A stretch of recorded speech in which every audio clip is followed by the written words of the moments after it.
Tamam, hər vaxtınız xeyir olsun. Bugün OTK sınavının 11-ci ilə davam edirik. Ümumi sınaqlar başlayır artıq buradan. Birinci sual. Şirin su hidrasının hüceyrələrində bölünmənin müəyyən mərhələsində qütbləri 2 xromatidli xromosomlar tam çəkilibsə, hansı hüceyrələrdir və bədənin hansı qatında yerləşir? İki xromatidli xromosomları biz meyoz mərhələdə görürük və bu da cinsiyyət hüceyrələrində baş verə bilər. Meyoz bölünmə cinsiyyət hüceyrələrində həyata keçir, aralıq hüceyrələrin hesabına əmələ gəlir və bunlar da bədənin xarici qatında yerləşəcək. Ona görə düzgün cavabımız B variantı. İkinci sual, ağciyərlərin quruluşu təsvir edilmiş canlı üçün doğru ifadəni müəyyən edin. Şəkildə təsvir olunan ağciyərlər quşlara aiddir. Beyin yarımkürələri beyinciyin üzərini örtür. Yox, beyin yarımkürələri sadəcə burada ara beynin üzərini örtür. Qaz mübadiləsi ağciyər və hava kisələrində gedir. Hava kisələrində qaz mübadiləsi getməz, sadəcə ağciyərlərdə gedər. Postembrial dövrdə hiss orqanlarının sayı azalır. Quşlarda belə bir xüsusiyyət baş vermir. Çin quşağı sümüklərindən ikisi döş sümüyü ilə bilavasitə birləşmə əmələ gətirir. Bu doğru variantımız olacaq. Qarğa sümüyü qarın qabırğalarına malikdir. Bu isə sürünənlərə aid olan xüsusiyyətdir. Üçüncü sual, qanı qazların daşınmasında iştirak edən və yalnız inkişafının sürfə mərhələsində parazitlik edən molluska üçün doğru ifadəni müəyyən edin. Söhbət anadontadan gedir. Tənəffüsü qidalanması ilə əlaqədardır. Bəli, qəlsəmə tənəffüs edən canlıların bir çoxunda, hamısında demək olmaz, bir çoxsunda qidalanması tənəffüsü ilə əlaqəlidir. Ürəyi 2 kameralıdır, yox, ürəyi 3 kameralıdır. İfrazat sistemi malpici borular deyil, 2 dənə böyrəyi vardır. Başında bir cüt göz və lamisə çıxıntısı var, bu da yanlış ifadədir, çünki onun başı ümumiyyətlə yoxdur. Borulu sinir sisteminə deyil, düyünlü sinir sisteminə malikdir. Danadişi postembriyonal inkişafı dövrü neçə mərhələdən ibarətdir? Danadişinin ümumiyyətlə inkişafı natamamdır. Natamam çevrilmə ilə gedən fərdlərdə yumurta, sürfə və yetkin fərd mərhələsi var. Və bir də diqqət edəcəyiniz məqam, əgər ki, fərdin sürfəsi yetkin fərdə oxşuyursa, onda onun inkişafı natamam çevrilmə ilə gedir. Sürfəsinin yetkin fərdə oxşadığını görsək. Postembriyonal inkişaf mərhələsi deyirsə, yumurtadan sonraki sürfə və yetkin fərd mərhələlərini götürəcəyik, düzgün cavabımız olacaq A variantı. Bunu məsələn mərhələsi keçirilən tam inkişaflı bir canlı üçün desək, orada postembriyonal olacaq 3 mərhələ. Ümumiyyətlə inkişafı neçə mərhələ olsa, hamısını sayırsınız, amma postembriyonal desə yumurtadan sonrakıları sayırıq. Beşinci sual, meşə çiyələyinin düşən kisəsində olan hüceyrələr hansı cinsiyyət xromosomlarını daşıya bilər? Meşə çiyələyinin cinsiyyət düşən kisəsi dedisə dişiyə aiddir və dişi heterogametdirlər. Ona görə onun cinsiyyət hüceyrələri ya X-dən qurula bilər, ya da Y-dən qurula bilər. Buna görə X və ya Y düzgün cavabımız olacaq. Altıncı sual, insanda bir il ərzində qanın formalı elementlərindən hansı və ya hansılar daha çox dəyişə bilər, yenilənə bilər və yaxud da yaranar. Burada demək, leykositlərin bəzi növlərinin ömrü bir neçə saatdan bir neçə günə qədərdir, dərsliyimizdə qeyd olunub. Buna görə də leykositlərin bəzi növləri daha tez-tez yenilənə bilər. 7-ci sual, şəkildəki balıqların udlaq dişlərinə malik olanı seçməyimizi istəyir. Söhbət çəki kimilərdən gedir və çəki kimilər isə B variantında verilib. 8-ci sual, hansı xəstəlikləri hüceyrəvi quruluşa malik olmayan orqanizmlər də törədə bilər? Hüceyrəvi quruluşa malik olmayan dediyimiz viruslardılar. Faringiti də törədə bilərlər və meningiti də törədə bilərlər. Digərləri isə bakteriyalıdırlar. Düzgün variantımız A variantı. 9. Şəklə əsasən doğru ifadəni müəyyən edin. İtin skeleti təsvir edilmişdir. Çin qurşağı skeleti yalnız borulu sümüklərlə bilavasitə birləşmə əmələ gətirir. Çin qurşağı sümükləri kürək sümüklərdir. Çünki bunun qurşaq sümüklərində bir növ sümük vardır. Körpücük sümükləri yoxdur. Kürək sümükləri isə bazu sümüyünə birləşir. Buna görə düzgün variantımız elə A variantıdır. Digərləri niyə yox? Çin quşağı yastı və borulu sümüklərlə birləşir. Yastı sümüklərlə birləşmir. Qabırğaları yan çıxıntılara malik olan quşlardır. Onurğa sütunu 4 yox 5 şöbədən ibarətdir. Çanaq sümüyü deyəndə bir dənə çanaq sümüyü nəzərdə tutur. Qarşı tərəfdəki çanaq və bud sümüklər birləşir. Ona görə yalnız burlu sümüklər dediyinə görə səhv olacaq. 10-cu sual, Eyler-Venn diaqramına uyğun bəndləri müəyyən edin. İlyas Kərimoğlu Abdullayevlə Karpichenko diaqramında təsvir olunub. Poliploid bitki sortu alıb. Abdullayev tut bitkisinin poliploidini alıb. Karpichenko da kələmlə turpun hibridini almışdır. Ona görə də poliploid alıb hər ikisi üçün ortaq olar. Xatçəklərin seleksiyasına məşğul olub kələmlə turpun hibridi Karpichenkodur. Tut bitkisinin seleksiyasına məşğul olub Abdullayevdir. Aldığı bitki sortunun meyvəsi buynuz meyvədir. Təbii ki, bu xatçəklərin olacaq. A variantı olmuş olur, səhv eləmirəmsə. 11. Qaraciğer sorcusunun sülfələri insanın askaridinin sülfələrindən fərqlənir. Qaraciğer sorcusunun sülfələri kirpiklidir. İnsanın böyük və kiçik qan dövranda rast gəlinir. Qaraciğer sorucusunun sülfələrinə insan qan dövranda rast gəlmərik. Çünki qaraciğerin biz əsas sahibi olmuş olarıq, əgər olsaq. Aerob mühitdə yaranır, bunlar ikisi də aerobdular. Kiçik qan dövranı insanda rast gəlməz, həzm sistemində olur, askarit sülfəsi də olur. Hərəkətə xidmət edən kirpikçilik olurmu? Bəli, olur. Kalsitonin hormonunu ifraz edir. Kalsitonin qalxana bənzər vəzin ifraz etdiyi hormondur. Demək 13. Nisbi molekul kütləsi 480 minə bərabər olan DNT molekulunda 500 timirli nukleotid varsa, birinci 480 mini gənclər bölərik 300 nukleotidə. Taparıq ki, burada 16 min, 160 min. 160 min, yox 16 min. Nə, 1600. Ay Allah, bölənmədik, biyabır olduq. 1600, qoy silim bunu burada. 1600 burada nukleotid var. 1600. Və bu 1600 nukleotiddən 500-ünü timin verib. Deməli, 500 dənə timin varsa, burada 500 dənə də adenin nukleotidi var. 1000 dənə nukleotid getdimi? 300 dənə nukleotidi də guaninlə sitozin arasında bölərək. Deməli, 300 dənə guanin var. 300 dənə də sitozin vardır. Və bu molekulda neçə 3 qat hidrogen rabitəsi var? Bu kimi suallarda, bundan daha öncəki sınaqda da var idi. Bu kimi suallarda sadəcə hidrogen rabitələrinin əmələ gətirdiyi nukleotidləri götürün. Məsələn, 300 guanin varsa, deməli 300 dənə də burada 3 qat rabitə vardır. Amma neçə 3 qat rabitə var deyəndə onda rabitə sayının özünü götürmüş oluruz. 14-cü sual. Qrafikdə günəşin görünən işıq şüalarının spektri verilib. Köhnə dərsliyin mənim ən sevdiyim şəkillərindəndir. Çünki burada bu qrafik üzərində həqiqətən işıq şüalarını daha yaxşı öyrənmək olur. İndi mövcud dərsliklərdəki şəkli ya mən başa düşmürəm, ya da ki, yaxşı verilməyib. Fotosintezin intensivliyini istəyir. Ümumiyyətlə, görünən işığın üzürlü sayın səhhətim yenə də yol vermir. Qırmızı və göy dalğasında, dalğa uzunluğunda daha yaxşı gedir. Ona görə də intensivlik yüksək olan olacaq göy və qırmızıda. 15-ci sual, yaşıl bakteriyaların üzüm maddənin sintez etmə reaksiyasını yaşıl bakteriyalar bilirdi ki, hidrogen mənbəyi kimi sərbəst hidrogenin özündən istifadə edir. Və bu da B variantında verilir. 15 idi, bu 16. Uyğunluq pozulub. Ateroskleroz damarların kirəçləşməsidir. Bəli, özü arteriya damarlarının, arteriya. Otoskleroz qulaq sümüklərinin böyüməsidir. Bəli, bu da doğru. Daltonizm çöpçük yox, kolbacıq olar. Rinit də dat hissiyatının artması deyildi. O rinit burundan əvvəlcə açıq, sonra tünd rəngli selik gəlirdi. Bax oydu. Deməli, bu da deyil. 3 və 4 A variantı olacaq. 17. Alabula pişiklər sarı pişiyin çarpazlaşmasından alınan nəslin. Əvvəlcə gəlin bu nəsli alaq. Bilirik ki, alabula pişiklər yalnız cinsiyyətcə dişi pişiklər olur. Çünki burada natamam dominantlıq olduğuna görə, tükün rənginə görə. Dominant genə resessiv gen bir yerə düşəndə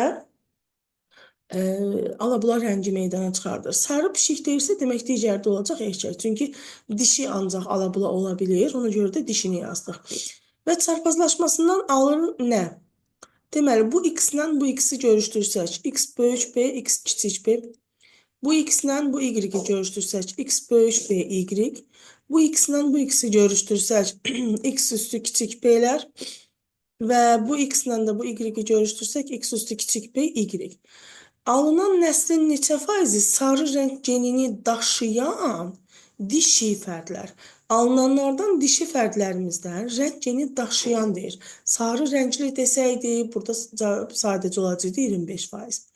Amma sarı rəng genini daşıyan dediyinə görə burada da kiçik b-ni görürəm.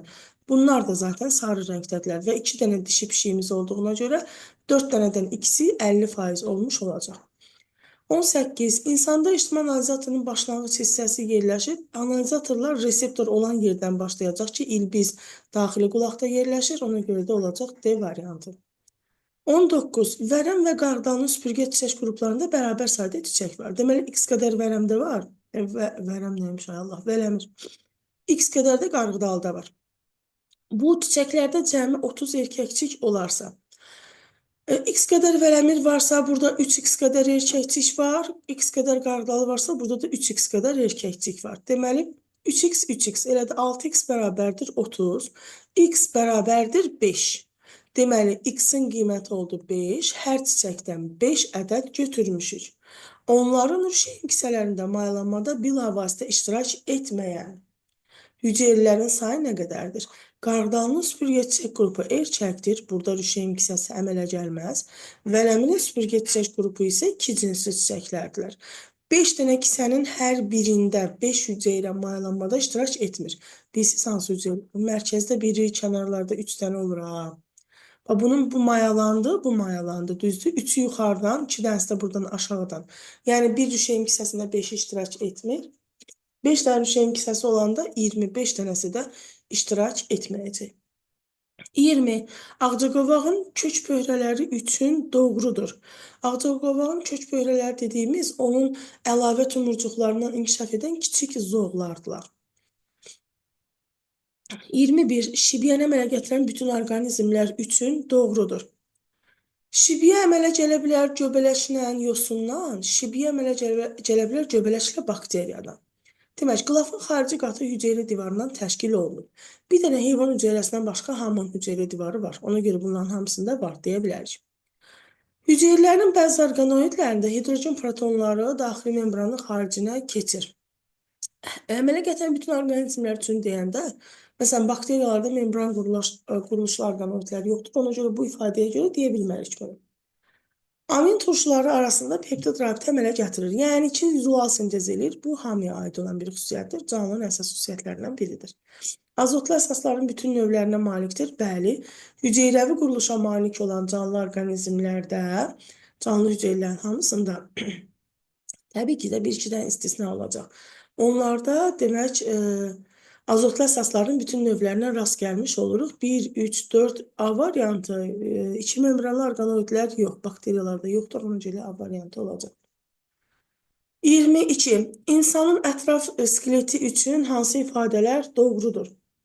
Yalnız borlu sümüklərdən ibarətdir? Yox. Ətraf deyəndə burada sərbəst və qurşaq hamısı gedəcək. Ona görə yalnız borlu deməyin doğru olmaz. Gövdə skeleti ilə bilavasitə birləşmə əmələ gətirir. Məsələn, çanaq sümüyümüz ətrafın qurşaq hissəsinə aiddir. Onurğa ilə birləşir. Gövdə skeleti ilə körpücük sümüklərimiz yuxarı ətrafının qurşaq hissəsinə aiddir. O da döş sümüyü, yəni gövdə ilə birləşə bildi. Bu bir. Tərkibində qurşaq sümükləri daxildir. Bəli, ətraf hissələri deyəndə sərbəst və qurşaq hissələr gedəcək. Yalnız qarşıq sümüklərdən yox. Sərbəst hissələrimiz, uzun borlu sümüklərimiz var. Sümüklərində sarı və qırmızı sümüklüyünə rast gəlinir, doğru. Sümüklər uzun da var, yastı da var. Ona görə A variantı doğru olacaq. Bitki toxumalarının əmələ gəldiyi tarixi dövrdə söhbət ordovikdən gedir. Müəyyən edin. İkiqat tənəffüs təbaşirdə meydana çıxacaq. Sümük toxuması ordovikdir. Qan damar sistemi yaranır. İlk dəfə qapalı qan damar sistemi proterozoidadır. Qurbağa. Nədir o şeylə da Allah? Soxulcanda. Onurğa yaranır ordovikdə. Deyə bilərik. Daxili skelet yaranır proterozoida neçtərçədədir. İxtisaslaşmış dişlərdə yaranacaq perimdədir. Yəni bir dənə 2 və 4 oldu. İnşallah ki, səhv eləmədim. Əslində dövrlərlə bağlı özümün bir problemim yoxdur qəti şəkildə. Sadəcə yenə də ehtiyat edirəm hər dəfə cavab verəndə. Çünki olur, məsələn, tez-tez videonu çəkməyə çalışıram, çünki dərsə qoşuluram. Ağzımdan yanlışlıqla bir söz çıxır, yəni fərqində olmuram. Sağ olsun, elə qəşəng orfoqrafik səhv tutanlarımız var ki, yazırlar onları videonun altından, rəy bölməsindən, özünü də ondan sonra görürəm. 24. Şəklin, demək, kökün uc hissəsi təsvir olunub, məktəb dərsliyimizdəki şəkildir. Kökün hansı hissələrində formalaşmamış ötürücü borular olur? Deməli, bu üskükdür. Bu bölünmə zonasıdır. Bu böyümə, sorucu, ötürücü. Formalaşmamış borulara biz rast gəlirik böyümə zonasında, cavab 3. Formalaşmış borulara sorucu və ötürücü. Amma eləcə boru desə, onda böyümə, sorucu, ötürücü götürəcəyik. İndi bizə formalaşmamış dediyinə görə bunu götürdük. 25. İnsan sakit halda 96 tənəffüs hərəkət edir. Bu zaman onun bir böyrəyindən neçə litr qan keçər? Bir dəqiqədə biz 16 tənəffüs hərəkət edirik. Neçə dəqiqə keçib ki, 96 tənəffüs hərəkət edib? X də bərabərdir 6 dəqiqə. 6 dəqiqə ərzində bir böyrəyindən yarısı qədər qan keçəcək. Çünki bir dəqiqədə böyrəklərdən ikisindən bir yerdə 1 litr keçibsə, 6 dəqiqə bunun ikisinə bir yerdə 6 litr qan keçir. O zaman hər böyrəkdən 3 litr qan keçir. Yəni cavabımız olacaq 3. 26. Sitozin azotlu əsası ilə bitən amin turşularını kodlaşdıran, bax buna diqqət edirik. Tripletlərin müxtəliflik sayı. Demək, sitozinlə bitən ümumiyyətlə DNT, RNT-də 16 dənə triplet var. Eləcə sitozinlə başlayan da desəydi, yenə də 16 dənə olacaqdı.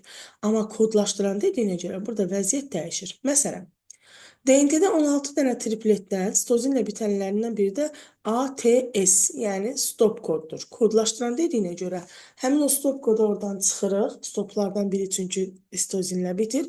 O zaman 16 dənədən qalacaq 15 dənəsi. Məlumat RNT-də isə stop kodlarının heç biri sitozinlə bitmir. Yəni, sitozinlə bitən cəmi 16 dənə triplet var. Elə 16-sı da kodlaşmada iştirak edəcək. Nəqliyyat RNT-də isə məlumat RNT-in komplementarı olan stopların qarşılığı yoxdur.